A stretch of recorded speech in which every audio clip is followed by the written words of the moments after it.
What is going on, people? Ryan AC here with your match reaction. Arsenal travel to Tottenham and take the 3 points. North London is red all over the Emirates and the Tottenham Hotspur Stadium. North London is ours. Sorry, I am so happy with this performance. Let's get into it. So before we do, actually, please make sure you like, share, and subscribe. Let me know your thoughts down below in the comment section, as well as your man of the match and your thoughts on the game and the video. And of course, guys, we're on the road to 200 subs. So if you're a first-time viewer, hit that subscribe button. So, Arsenal. What can I say about that performance? Arsenal. That's what I can say about the performance. Fantastic performance. I have to say, well, I begged for it, even though I thought would drop points. In my preview last night, I did say probably 2-2 because every time we go to Tottenham Stadium, it's an issue. But this time, it was an issue for them. You know, I just I just don't know what to say. I was so impressed with that performance. Very professional. And what I liked about that performance the most is the fact that we played the game, not the occasion. We went in there, we played our football, and first half, we dominated Tottenham. 100% dominated Tottenham. Arsenal were absolutely fantastic. There were a few times we did move the ball a little bit sloppy in the first half. I will say that. But Arsenal's first 15 minutes, Arsenal were fantastic. Let's talk about the goal, of course. The first one, at least. Hugo Lloris was absolutely awful for that one there. Saka comes in, tries to hit it across, and literally, it's either he hit it across or he went for the shot. Saka tried to hit it across. And there was a small deflection after the replay of Sessegnon. And Lloris just fumbled it like I was playing Ultimate Team on FIFA. Absolutely poor from Hugo Lloris. We've seen it a few times with Hugo Lloris this season. And boy, it continues. Arsenal go 1-0 up. Tottenham Hotspur Stadium is silent. Absolutely silent. You can hear a pin drop at that stadium. Other than the Arsenal fans who are, over in the corner. But fantastic. Absolutely fantastic. Great goal. And there were even more chances for them because we literally just turned the volume up. Tottenham just sat back.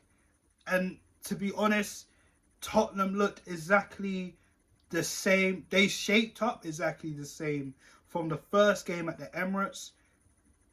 3 at the back, or 5 if you want to count the wing backs, of course, sitting behind the ball, and yet they're at home, which was odd. And then also keeping compact in the middle, allowing Arsenal the wings. And I'm sorry, but you're at home. But listen, I don't care about Tottenham. That was awful for them.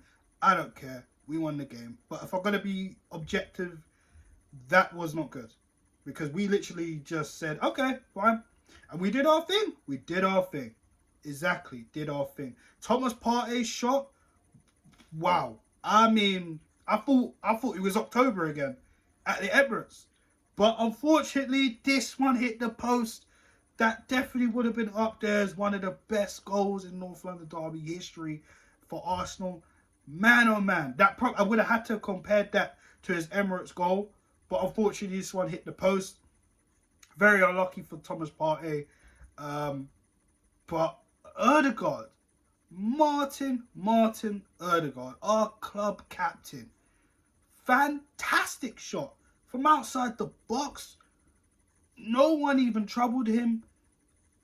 Bottom corner, bang. Absolutely fantastic from our captain, who I have to say is just, wow. Absolutely sensational for Martin Ødegaard. Now, my thoughts is just like, wow, we need to keep going because Tottenham are a second half team. We need to keep going. We need to keep the threat. And we did try to keep up the threat, but again, we wasn't able to get a second goal in the first half. There was a slight worry at the end of the first half, only because we didn't know what the decision was going on, and I'm talking about the corner from Tottenham. They made a mess of that. Højbjerg gets the ball, tries to go for a volley, it goes wide, but he falls. And listen, we know referees these days, they don't get a lot of decisions correct, but he blew the whistle. We thought, oh no, is it a pen? We wasn't sure, and it was just for half time. So it wasn't a foul, it wasn't a penalty. We could breathe, because literally the last thing we needed was Tottenham to get back into the game at the end of the first half, because the second half would have been even more intense. And let's take it to the second half, because I did say this in my preview. Tottenham are a second half team. That's why I even went for 2-2. But they really didn't do that much. They were a lot more better. But what we did, as I actually noticed, we did exactly what they did. Not exactly went into a back five. In game we did, if people noticed. But we just sat behind the ball and just basically allowed them to have the wide areas. Now, that was very dangerous, because we know how good Kulusevski can be. They were very reliant on him, the same way we were reliant on Saka on that side also. Now, Kulusevski was kind of giving us slight worry, but they were dealt with very easily. There was one chance he did have that just fizzed past the post. There was another where that might have been Son actually, where Ramsdale dealt with that. Harry Kane, I mean, he was dealt with today. He had a couple of chances. Aaron Ramsdale dealt with him very calmly, very easily as well, I must say. But other than that, we just soaked up the pressure, tried to hit them on the break. Eddie had 2 chances. I have to say it wasn't great in terms of, how he dealt with it. The first one, I felt he kind of snatched at it, where it might have been Zinchenko that whipped the ball into him. Correct me if I'm wrong. And he kind of just snatched at it. He got into space. I felt maybe if he took another touch, because he still had maybe I wouldn't even say a yard, maybe obviously less than a yard, to kind of run in and get the better of Hugo Lloris. But he side-footed it and went straight to him. And there was another chance where we was on the break, and Granit Xhaka had the ball. Granit Xhaka picked him out beautifully.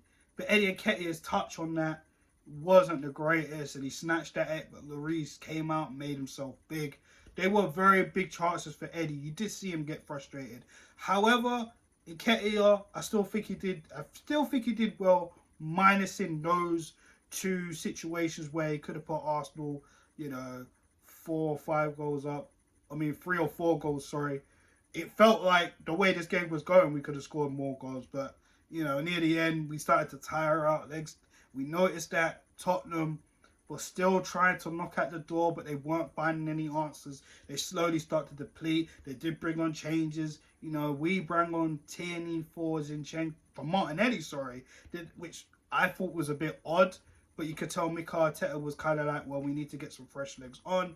Then later on, he brought on Smith Rowe for Eddie Nketiah and Fabio Vieira on for Zinchenko, which I thought, you know what? Okay, fair enough.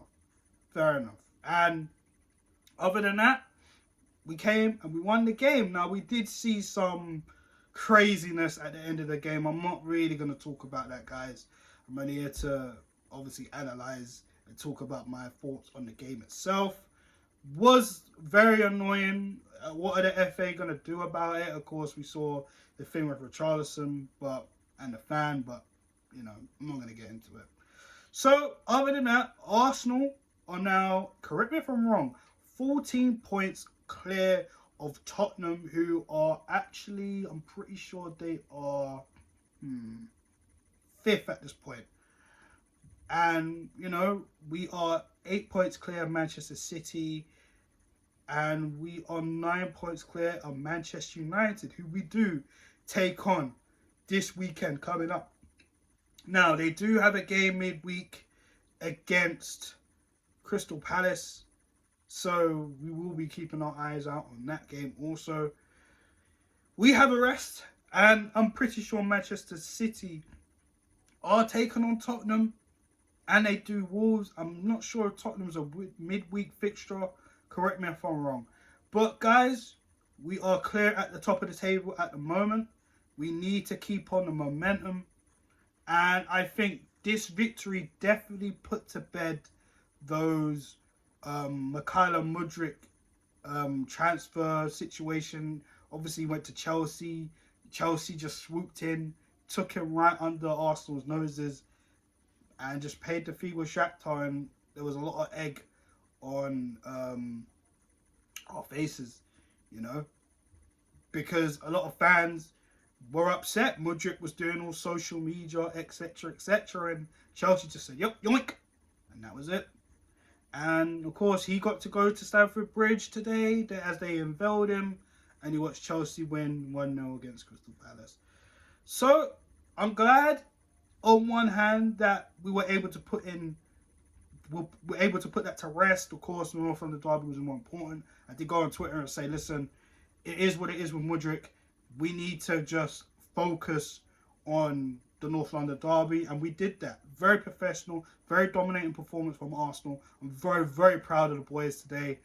And my man of the match is so tough. I know Sky Sports gave it to Ramsdale because he made some vital saves, and he dealt with everything. You know, he dealt with everything. It's hard to argue with that, but if I'm honest, there's two contenders along with him.